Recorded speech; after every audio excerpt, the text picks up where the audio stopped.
Қайырлы таң, қадірлі әлеумет. Бағдарламаны тікелей эфирде Алматы студиясынан жалғаймыз. Әу дегені әлемді аузына қаратқан жастарымыздың саны көбейіп келе жатқаны әрине біздің жанымызды жадыратады.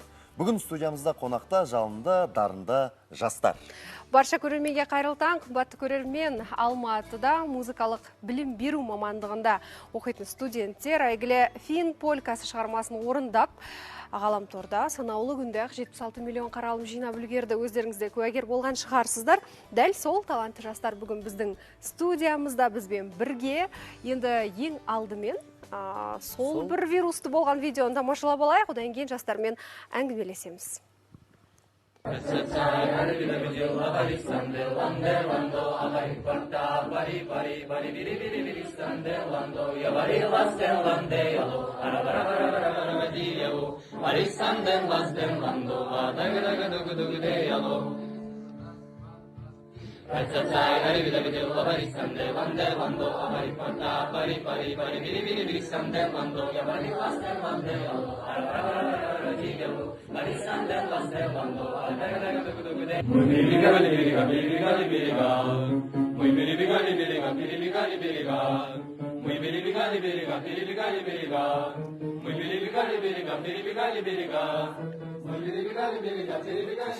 Қаралым бойынша 76 миллион дейді. Бүгін өзім қарап шықтым, 77 миллион болған. Сондықтан ресми түрде бір күнде 77 миллион жинаған біздің студенттерге қол шапалақтау керек сияқты. Абай атындағы педагогика университетінің студенттері видеода жаңа тамашалағанда Ильяс Исмаилов біздің қонағымыз бүгін. Және оның достары. Қайырлы таң. Қалайсыздар? Бірден сұхбат бастамас бұрын өздеріңізден бір ән шашу сұрасақ, ары қарай сұхбатымызды жалғастырамыз. Жақсы, әлбетте. Мына фортепианода сүйемелдейді тіпті. Көзімнің қарасы,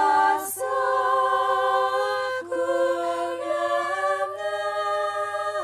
санасы, бітпейді іштегі ғашықтық жарасы.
Алдымен, Ильяс, өзіңді сөзге тартсақ деп тұрмыз. Өйткені сен жаңағы видеодағы басты кейіпкерлердің бірі болып тұрсың ғой.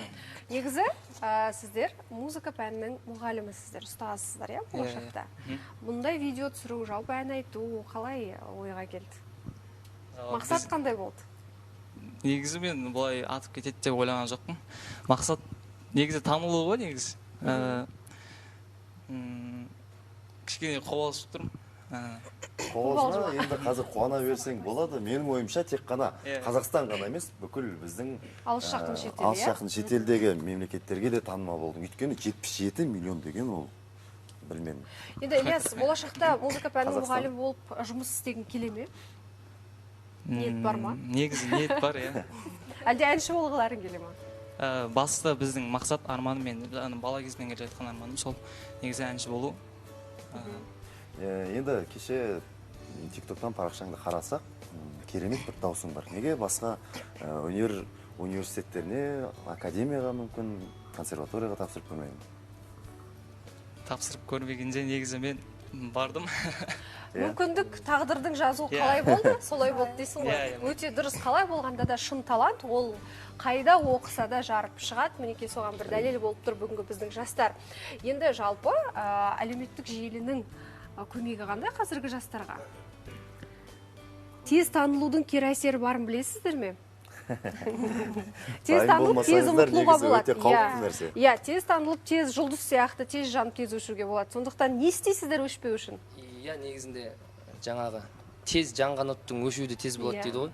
Сол сияқты ретімен енді бұл да дұрыс шығар деп ойлаймыз. Бұл нәрседе енді реті келіп тұрған кезде бізде барынша Ильясты TikTok парақшасына, Instagram парақшасына осындай финская полька деп жатамыз, фин полькасы сияқты әндерді көптеп салып жатыр. Енді әр нәрсенің өз уақытымен кейінірек тағы да дами жатамыз деген ой бар. Енді бұл нәрседе өз уақытымен кейін қала береді деп ойлаймыз. Ал біз одан әрі бұдан тоқтап қалмай, жаңағы қазақша айтқанда мақтауға семірмей, алға қарай жылжи беруге өзіміз ниеттіміз. Өзіміз білеміз жалпы. Кәдімгі студияға барып, қыздар жақсы сөйлей ма? Студияға барып, жазып, сондай бір сапалы әнді, жаңа халық әнін әп-әдемі орындадыңыздар, сондай бір идеялар, жоспарлар бар ма? Стратегиялық. Бәрібір қайсыңыз жауап бересіздер?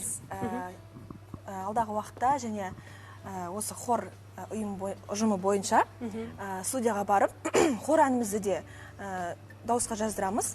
Жаздырған әндеріміз бар. Және болашақта жаңағы көмек ретінде өзімізге сол записьтерді дайындап жүреміз. Тамаша. Енді кәсіби білімі бар, болашақта дипломы бар, кәсіби музыканттар болады ғой, ұстаз болады. Сондықтан сіздерге үлкен сахнаны бағындыруға толық мүмкіндік бар деп есептеймін. Бағындыруларыңыз керек тіпті. Иә? Ендеше бір уақыты келіп қалған сияқты, көрермендерімізді күтіп отырған сияқты. Тағы бір ән сұрайын деп тұрсың ба? TikTokта вирус болған сол видео. Фин полькасын. Фин полькасын қайтадан сіздерден бір тыңдағым келіп тұр. Дайынсыздар ма? Видео болайын десең. 1, 2, 3. Цай, алибида бидила бари санделанде ландо, абари фата, пари пари пари бири бири бири санделандо, я бари лазде ланде ело, арабарабарабарабара дигабу, бари санделазде ландо, дага дага дугу дугу де ело. Цай, алибида бидила бари санделанде ландо, абари фата, пари пари пари бири бири бири санделандо, я бари лазде ланде ело, арабарабарабарабара дигабу, бари санделазде ландо, дага дага Ой, бәрекелді, тамаша. Осындай жастар келген кезде біздің болашағымыз ғой, енді біздің сахнаны болашақта бағындыратын ұрпақ, осы ұрпақ. Сұрағым келеді. Кімде микрофон бар? Сұрайыншы. Сіздерге біздің эстрадамызда, әлемдік эстрадада кімдер қазір ұнайды? Кімнің өнеріне тәнті болып жүрсіздер? Ең алдымен микрофонда ғой. Ең алдымен атап өтетіміз, ол біздің өзіміздің өнердегі ағамыз. Бүкіл әлемді танытқан Димаш Құдайберген, мақтан тұтатын өзіміздің талант иесі. Және де өнердегі қалай десем екен, мақтаныш көретін немесе үлгі тұтатын әншілер көп. Мысалға Садрадин бар қазіргі бізде негізгі осы Ильяс бауырымыздың көбінесе видеороликтерін қарасаңыздар, сол Садрадиннің әніне жазылған кабелер көп. Өзінің бұлай түрде шашы да қысайды жаңа келген кезде ойладым. Садрадинға Ильяс ұқсаса, бір қызық айтайын деп тұрмын, құрметті көрермен. Біздің Таңшолпан эфирінің жүргізушісі Берік ағамыздың бір туысы сияқты. Жаңа сөйлеген жігіт па есімі ғой? Аумайды екен, Берік ағамыздың бір жас кезінен ұқсап қалған сияқты. Енді қазір ойымнан шатасып кеттім. Сіздерге бір сұрақ қойғым келген. Жеке қайсыңызда ән бар, жеке шығармашылық, не дегенмен енді бұндай таланттар, хордан бөлек. Әрине бұл ұжымдық жұмыс хор, бірақ жеке шығу, менің ойымша сіздерге міндетті түрде жеке шығу керек деп ойлаймын. Кімде ән бар? Жеке ән менде бар. Аспап еңгелген. Менде осы жақында бір ән шығардым. Сосын мына жерде Санжар дейтін жігіттер, ол тоже уже екінші ән шығарса авторлық өзінің. Менде бір ән бар, авторлық өзің. Бізде жалпы бәріміз осы шығармашылықты бастау алдындамыз, ақындап. Нешінші курс студенттері сіздер? Үшінші курс. Абай атындағы қазақ. Бар жоғы 4 жыл ма, 5 жыл ма? 4 жыл. Осындай біздің жастарымыз өсіп келе жатыр, дамып келе жатыр. Қымбатты көрермен, қолдау бізден, сіздер талмай Әрине, қолдау еңбектеніңіздер. демекші, біздің ұлттық арна әрқашанда жастарды қолдайды. Таңшолпан төрінде небір сендер сияқты жас таланттар келіп, өнерін көрсетті, сұхбат алды. Енді ұлттық арнада да көптеген жобалар бар. Сол алдағы жоспарда бар ма жобаларға қатысу? Енді ұлттық арнада беретін жалпы барлық әлем бойынша жүретін Қазақстан дауысы деген жоба бар. Өте қаралымы көп. Сол жобаға біз осына тұрған Ілияс бәріміз тапсырып көргенбіз. Біріншісінде енді өтпедік. Ергезеге үшке дейін дейді, әлі тағы 2 мүмкіндігіміз бар деп есептейміз. Тағы да сол Қазақстан дауысы жобасына қатысып, өз бағымызды сынап көрсек деген ниетіміз бар. Дұрыс, әрине ол өнер деген әрқашанда жыл өткен сайын шыңдала беретін дүние. Сондықтан шыңдала беріңіздер. Алда үлкен жобаларда жеңімпаз болғаныңызға мен тілектеспін және сенем жеңімпаз болатындарыңызға. Енді осылай таң атпай біздің студенттеріміз эфирге келіп халықтың алдына шығып отыр ғой. Мүмкін көрерменге, тыңдарманға айтар тілектеріңіз бар шығар. Біз үнемі сіздерден сұраймыз, көрерменнің пікірін сұраймыз. Мүмкін жастардың тарапынан да елге айтатын дүние бар шығар. Бізді қолдаңыздар дейсіздер ме, білмеймін. Тілек айтып кетейін мен. Айта ғой. Ал енді көрермендерге айтар тілегім, негізі өнерпаз адамдарға бәріне деген мотивация дейді ғой. Иә. Мотивацияны осы біз көрермендерден аламыз. Көрермендер бізді қаншалықты қолдаған сайын, біз содан шабыт ала түсеміз. Сол себепті бізді қолдаңыздар, жаңадан өсіп келе жатқан осындай дарынды музыканттарға, талантты орындаушыларға қолдау білдірсеңіздер, бізде қуанышты боламыз. Бізге бұл үлкен күш береді деп айтқым келеді. Сол бізді қолдаңыздар.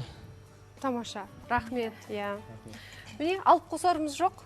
Ендеше келгендеріңе тағы да көп рахмет. Таланттарың ұштала берсін. Енді сіздерді тағы да жай ғана жібергім келіп тұрған жоқ. Тағы да бір ән тыңдағым келіп тұр.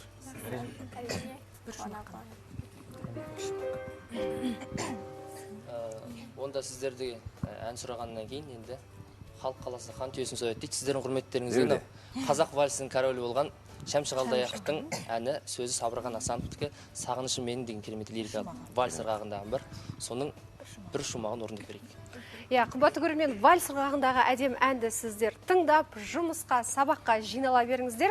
Бүгінгі күндеріңіз сәтті өтсін. Сен жанымда жүрсең, сен жадырап күлсең, бақытымның мәңгі асыл арманым. Жаутаңдаған көзден,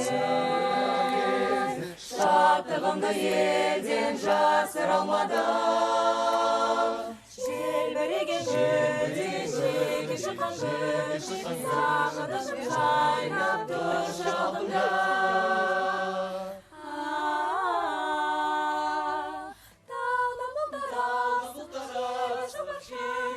Бұлақтай жасып жатқан кезде, қырқасынан қырдың, арасынан ұрдың, еркетайым сені көріп қалдым ба? Қырқасынан қырдың, арасынан ұрдың, еркетайым сені көріп қалдым ба? Тамаша. Браво, Абай атындағы Қазақ педагогикалық университетінің студенттері қымбатты көрермен күні кеше бір күннің ішінде Фин полкасын орындап 77 миллион қаралым жинаған талантты жастар. Қазір 78 миллионда болып кеткен шығар дейсің ба? Өсе беріңіздер, көп рахмет.